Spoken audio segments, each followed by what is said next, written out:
Hello, everyone. Hello, John. Good to see you. Hello, John. Thomas, could you Hello, switch guys. the scenes? Sebastian just sent us a message that he took the calendar add-on. So here we are at the gates. John, tell us a little bit about this game. Sure. So, At the Gates is an empire builder or a 4X strategy game. If you haven't played one before, you can think of something like Civilization. And the idea is that the game takes place in late antiquity, and you are leading a barbarian tribe that's trying to basically take down the Roman Empire and build a new kingdom for itself. So there's a lot of cool elements in the game that we're really excited about. There's some features that you'd find in a game like Civ, but a couple things that we're really excited about include the changing map due to the weather. So there's seasons in the game, Yeah. and then the arc of the game where typically in a strategy game or an empire builder, you kind of build up over time, and you just get stronger and the game gets easier. But at the gates, it actually you kind of hit a spot in the middle, and then it starts getting harder, and then harder and harder until you get to the end. So it makes the end game a little bit more exciting. So that's kind of a quick summary of the game and why we're excited about it. What's been your part in the creation of Civilization? So my past with Civ goes back to about 2003 or 2002. Originally, I was just a member of the community. I discovered Civilization 2 in 2000 or 2001, back when I was in high school, and I played the game, and I was studying history at the time, so I was a big fan of it. I had never played a game like that before, but You put a it lot really of got me. studying times into that game. I did, Yes. I did so too. I did so too. I know what you're talking about. Yeah, it's funny because everybody says I played way too much time of Civ, and it cost me my degree or whatever. And in my case, it really worked out. So, I like to tell my parents they should just let me do whatever I wanted because clearly this worked out all right. Mhm. But I was a big player of Civ 3. I got into the modding community. I started making maps and scenarios, that sort of thing, and I became involved with the beta tests for Civ 3. And from there, I helped beta test Civ 4, and then I bugged the guys over at Firaxis enough until they agreed to let me become a programming intern over there. Uh, Oh, took some doing, but they eventually gave in, and I went over there and started doing some somewhat basic programming work, like commenting code and some interface stuff. And on the side, I've been doing the community. I make mods and scenarios and that sort of thing, and they put me in a design position. And then over time, when Civ 5 was coming up, I was basically next in line for that position, and I was able to become the lead for Civ 5, and that's kind of my whole arc through the Civ franchise and my involvement with it. yeah. That's an awesome biography. I think many people are full of envy right now. So I Jake. would have had to live through. Um, how would you compare your game At the Gates to Civilization? What's the main differences? What's new in your game right now? hmm So I touched on a couple of the big differences in my introduction to the game. One of them is an evolving map. So in a game like Civ, you have a random map, and every time you play, the map is different. But once you start the game, that's the map you got. That's it.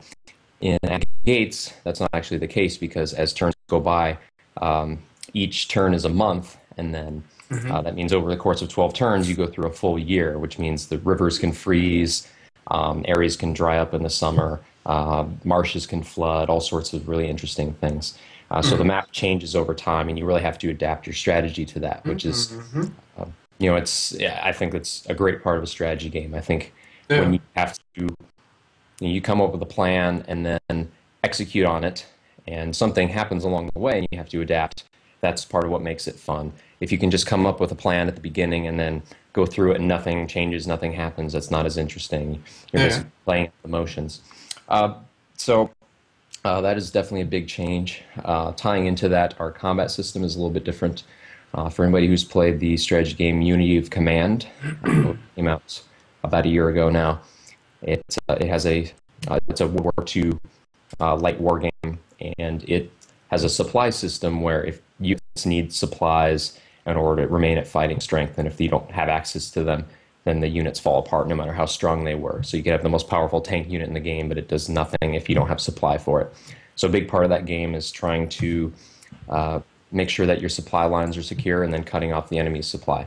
So we've kind of incorporated something like that into At the Gates. It's not exactly the same, but that's kind of what I was inspired by. I've been playing a lot of Unit Command and really enjoying it. So I want to come up with some ways that we could spice up the combat system in these types of games because typically having just big stacks crashing into each other, not as interesting as it could be. So let's see some of the other ones. There's a lot of things we're doing differently. I don't want to take up too much time, but I talked about the pacing of the game is a little bit different. So instead of just building up over time and just getting infinitely stronger, and then the game kind of losing, some excitement in the middle section. The main way we're changing that is resource deposits on the map actually run out over time. So an iron mine might last for 30 turns or so.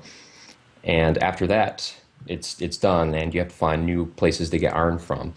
And that really forces you to think about, okay, where am I going to get this from in the future? You can't just kind of sit back and then be happy with where you are. You always have to be thinking ahead. And being a migratory barbarian tribe, you can also migrate across the map. So if your area is starting to run out of resources, you can actually move your cities or your settlements and go to a different part that still has some available to you. So those are a few things. There's a lot of other cool stuff that we can probably cover too if you'd like. It's much more like real life. If you see the history of mankind, it's been very often be the case that people had to move on to get to new areas, and wars have been fought about mines and other goods. That's very good. I like that. But given the nature of the game, I guess you haven't been able to use already a finished engine. You had to code it all from the ground up. Is that right? Basically, yeah. So our game is primarily being architected. So we have a team of 3. There's myself. I'm doing the business stuff and the game design and gameplay programming. We have an architect whose name is also John, or Jonathan, and he works in software industry, so he's not in games, but he's a really, really good programmer. And he's always kind of wanted to do games, but the fit's never been right for him, so he's typically just done stuff on his own as hobby projects.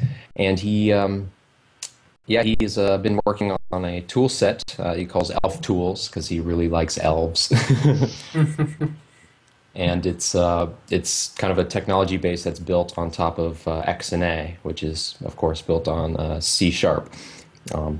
And he's been working on that before we even started At the Gates, and he kind of adapted that for At the Gates. And it's it's our own custom solution. It's not finished yet. We're maybe halfway or a third of the way through development, but we have a lot in there right now. Obviously, we have gameplay demos. You can go to our Kickstarter page, of course, At the Gates.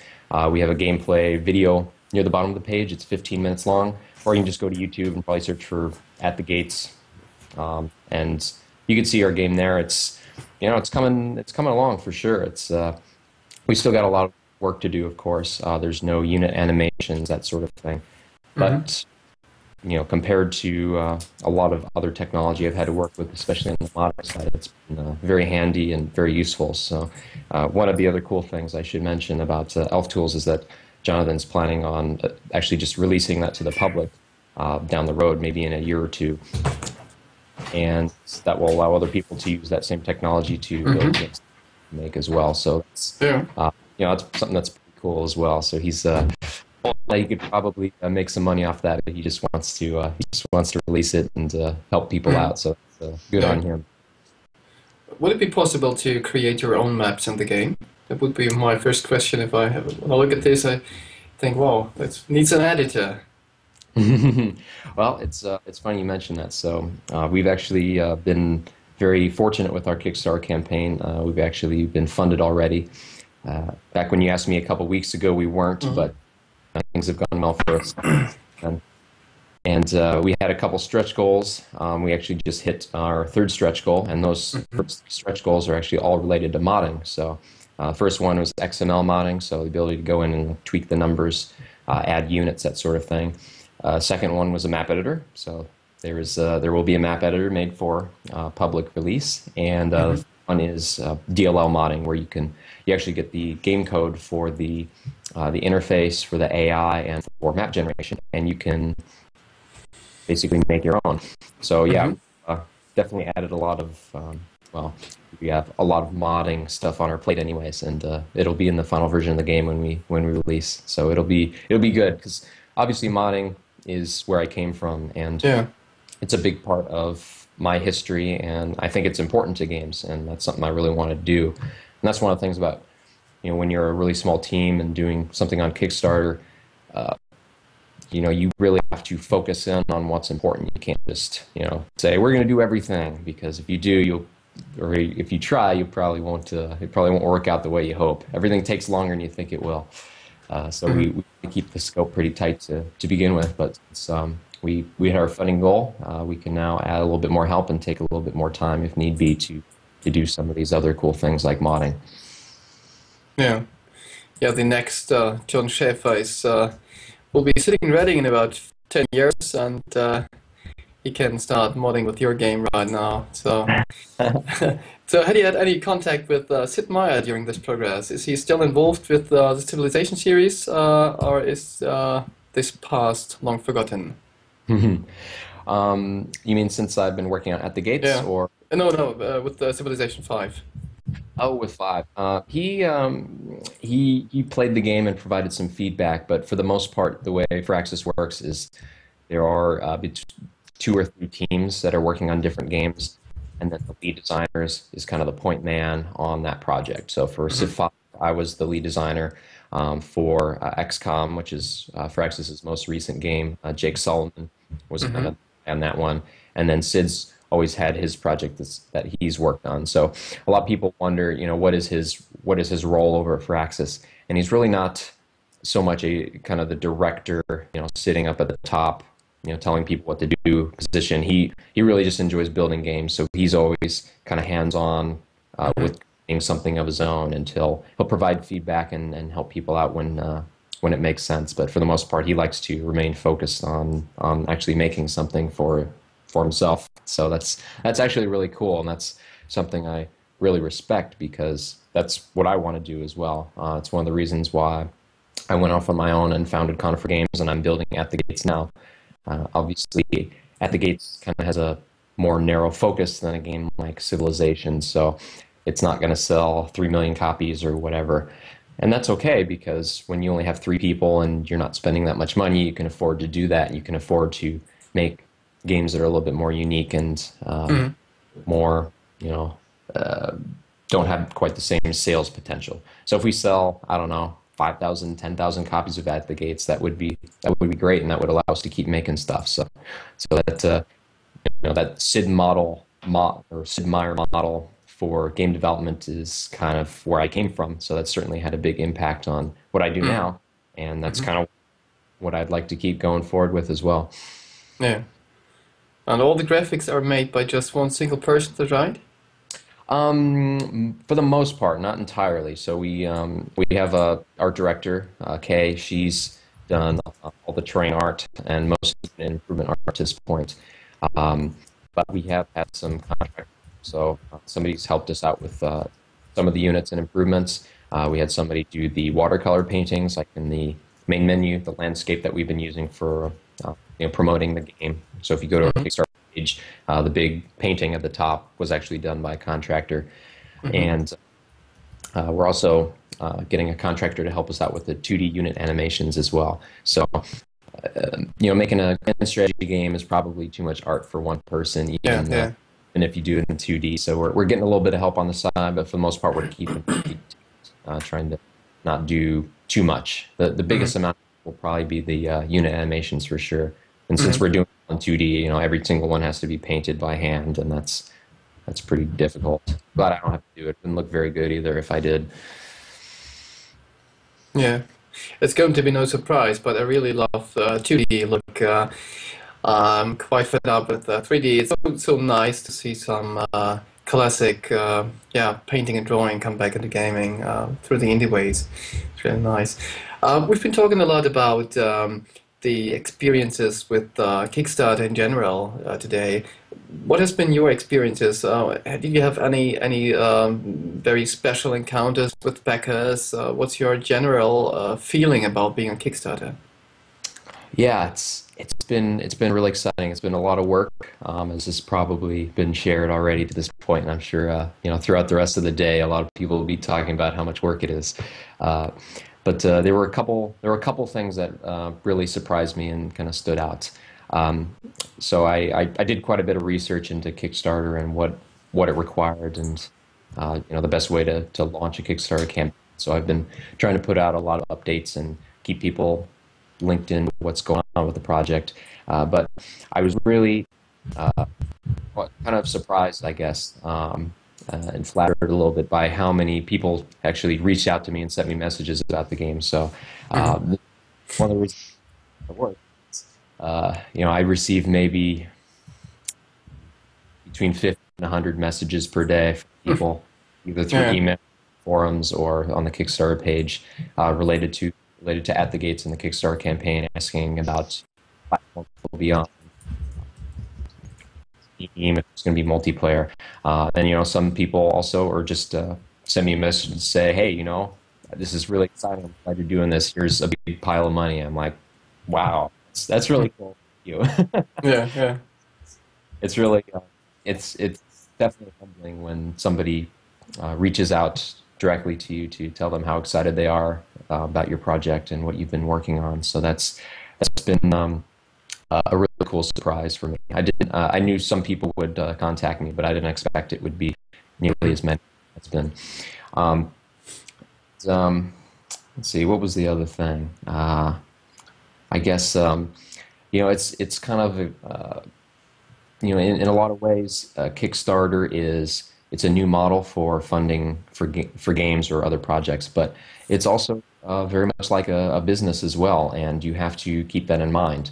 You need to um, you need good customer service. You need to be mindful of obviously what you say about what you're promising and what you're not. That's probably been Mm.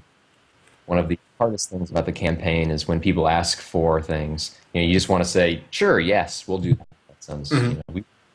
that makes sense. But you have to be a little bit cautious, just because again, you have to stay focused when you're making a small project with relatively small, and you can't miss everything. So that's been not a huge surprise, but something that I've definitely learned along the way, and not something I'd really thought a whole lot about prior to launching the campaign. But it's been really cool so far, and we got, I don't know, maybe 12 days left, 11 days, something like that. So Yeah. we're over halfway through now, and it's been a lot of fun. I'm looking forward to wrapping the campaign up and seeing what additional stretch goals we can hit, and uh, getting to finishing the game and actually showing it off a little bit more. Yeah. Any additional stretch goals that are open and yet unreached? Anything we could look forward to? Okay, so there are a few um, things that we're still thinking about. We have one more stretch goal that's been put up on our page right now that hasn't been hit yet at 85,000. We are looking to two more factions to the game, so we're planning on having eight to start with. If we hit 85, then we'll add more. And then beyond that, we're looking at forms, and then, kind of the big that a number of people have asked about with the game is the ability to play as the Romans. Oh, Oh,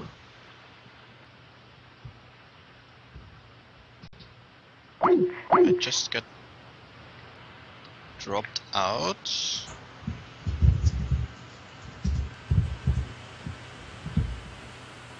we're losing everybody. I just refreshed the page.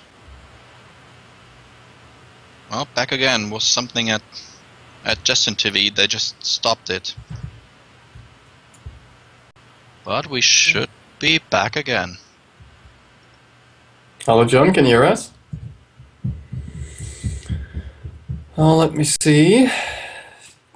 John is back on, is it right? Uh, He's building up again. can't call him, Dropped, but failed. Let's try again. I'll re-invite him.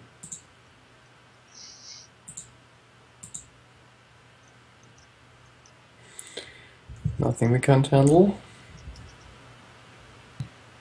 He's Hello. back. Hello, John. Sorry. That was weird. I don't know if it was on my end. If it was, I'm sorry. no, the stream went completely offline for about 5 or 10 seconds. Yeah, we stopped at about the roams. Okay. People wanting to play roams. Are we back? We're back? Yeah, should be. Okay. Hello, everyone. I'm back. So, yeah, a lot of people have asked about playing as Rome, but that's not really been, we wanted to build a different game, but we are excited about that idea. It will just take a lot of work to make it fun. So we want to do that, and that'll probably be maybe our last stretch goal that goes up here in a few days. But we'll see. We're still working out some plans for that. What platforms will At the Gates be available for? Right now, the only one that is confirmed is Windows, but we are looking at some of the other ones, like Linux and Mac, and even iOS and Android as well. Obviously, there are lots of technical and even business implications to go in that direction. That's probably the question I've received the most: is can you put At the Gates on platform X? So far, nobody's asked for like the N gauge, so that's probably a good thing. So Yeah. somebody did ask about the Wii U, which would be interesting. I think it would be a little challenging. I'm not sure that At the Gates is well suited for consoles. I think having that precise input is kind of important with all the units you're moving around. But who knows? We'll see. It's the consoles have been having a little bit of trouble lately, so. It'll be interesting to see where those go in the next few years, but I won't bore you guys with that sort of discussion here. You're probably not watching or listening to hear that. Tassilo, you went out of Yeah. Hangout. Yeah, I've seen it. I'll try to get back. Yeah, I really hope you'll be able to create a Mac version, of course. I'd love to play the game. We're working on it right now, actually. Later Oh, today, that's I'm cool. going to be seeing if I can get it to work. I've got all the Yeah. stuff installed and downloaded. We'll see if it actually works. It's going to Uh-huh. be interesting. A lot of people have asked us what technology we're using and why, and some of the people have suggested Unity or other solutions because of the multi-platform capabilities. But what technology and what engine you work with is really a pretty big deal, I guess. And there are a lot of factors that go into that. So for us, with strategy games, this is something that people don't think about, I think, as much. When you have like a big, high quality 3D game like a shooter or something, people say, oh yeah, the graphics are really high quality. I can see how that would be taxing. And then think about a game like Civilization 5, which is even harder on their computer or their video card, and they ask, well, why is that the case? The graphics aren't as good. But the thing is that the technology and the hardware isn't suited really for drawing lots and lots of really, really small things on the screen. So all the units and all the trees, and if you try to zoom out at all, then things get really bad. And you still have kind of those same problems with 2D because you have lots of little sprites on the screen, so it's not quite the same. If you have a big 2D texture that's really really beautiful and detailed, that's easier for the game to handle than 20 little tiny ones. So for us, our technology needs to fit that. So if we try to use Unity, for example, and then put our game on Unity and then try to put it on iOS or something, it might run at like 2 frames per second because there's just so many things on the screen, or it might just crash because you have units on the tile and you have an improvement and you have trees and then you have terrain and then there's another 100 tiles out there and then the game just. So we trying to figure out how to deal with that is tricky. It's part of the technological challenges we're dealing with, but it is certainly a lot easier in 2D, which means that we can get away with making more complex games and doing more. If we just went to 3D, 'cause that's something else people ask about. And, why didn't you do 3D, or have you thought about doing 3D? And the answer really is that, well, if we tried to make this game in 3D, we couldn't, because it would just be expensive in terms of making the art and getting the technology working. Making 3D games is just really, time intensive and resource intensive, and you need a lot of people involved, and you need animators. And with 2D, you can kind of limit your scope better. You can decide what's important and kind of cut out some of the other things more easily. But it's something that there's always a chance down the road. But I'm a big fan of 2D, both from the production side as well as artistically. I think in a lot of ways it works better, especially for strategy games. You can just see everything more clearly. So yeah, the technology is tricky, but we're happy with what we went with so far. We'll see about the multi-platform, though. Yeah, I prefer this kind of view as well. It's much more clear to the eye. 3D is maybe looking funny and beautiful, but no, this is what I expect from a strategic game. A clear look at the game and the setting. I prefer this one, absolutely. Anything else you would like to tell your backers or potential backers just watching? Well, as I touched upon a little bit earlier, it's been great, and people have been very generous. Kickstarter is really a great model for games in particular, I think, because there are so many different types of games that could get made if they could just get funding.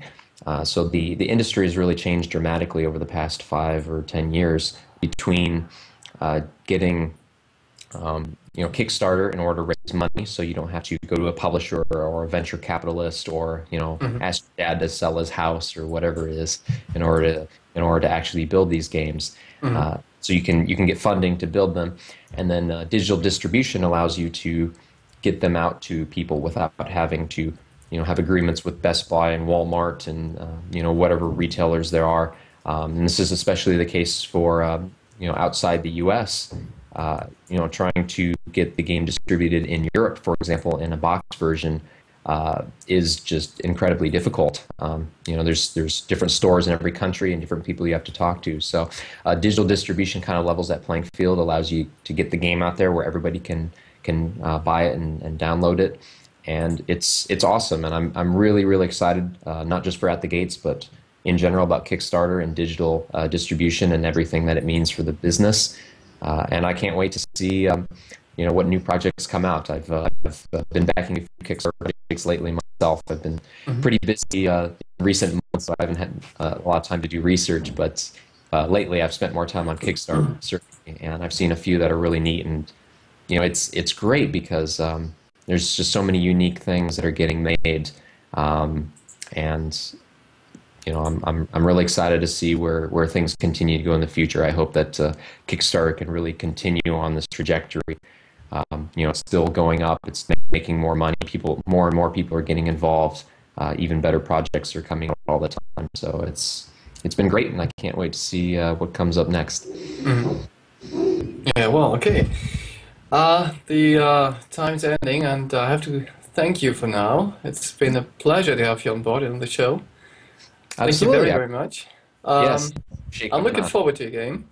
Sorry, Thomas? I haven't said it. Okay. I'm really looking forward to that game. It's going to be a cool addition to... well, I've got Civ 4 standing there. I haven't ever reached Civ 5. It's a bit pity, but this one's going to be one of my next strategy games. Okay, thank you very much.